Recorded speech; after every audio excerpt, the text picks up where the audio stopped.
Now let's move on now to the third of our creativity boosting ideas. Sleep on it. Sometimes the best thing to do is just go to sleep.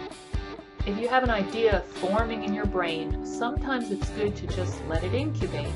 Don't try to push the idea along when it's not coming. Instead, have a little patience and put it off until tomorrow. In the morning, when you're feeling fresh, it'll be easier to deal with. In fact, sleep can sometimes yield great ideas and inspiration. You may dream about your problem or creative endeavor, and you may wake up with a great idea on the tip of your brain.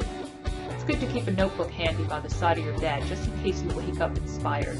Like dreams, those nocturnal ideas can slip away before you have a chance to jot them down. Don't let them get away. Number 4 is a popular method for stimulating your creativity. Let's go back to your childhood. Try to remember all of the things you enjoyed doing. What are the things you used to do that you don't do now? Think about the events, games, and activities you enjoyed as a child. Are there any that you can start doing again today as an adult? Try revisiting some of these activities and games to see if they stimulate your creativity. Frank Lloyd Wright, one of America's leading modern architects, said that as a child he enjoyed playing with blocks. Einstein believed it was useful to think like a child when dealing with problems. Children are naturally creative and spend most of their time using their imaginations.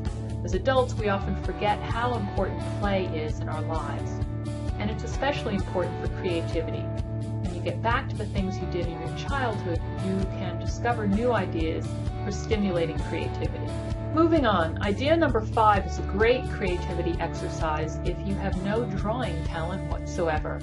Take an object, a person, or a scene and sketch it. Do your best to make it look exactly like what you're depicting. Try to get every detail as close as possible to the real thing. Of course, this is impossible for most people, and you'll fail miserably at reproducing the person, place, or thing faithfully, but that's not the point of the exercise. The point is to get you to look closely at the subject and its details. This exercise also helps you learn to express yourself because you can't rely on your technical ability or talent. All you can do is try to represent what you see the way you see it.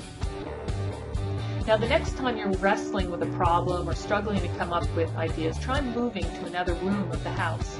If you usually work in your home office, take your work with you into the kitchen. Instead of brainstorming at your dining room table, take your pen and paper out to the garage to look for inspiration. Even the bathroom can be a good place to create. When you make a change externally, it affects you internally. Changing your surroundings can have a powerful influence on your mind.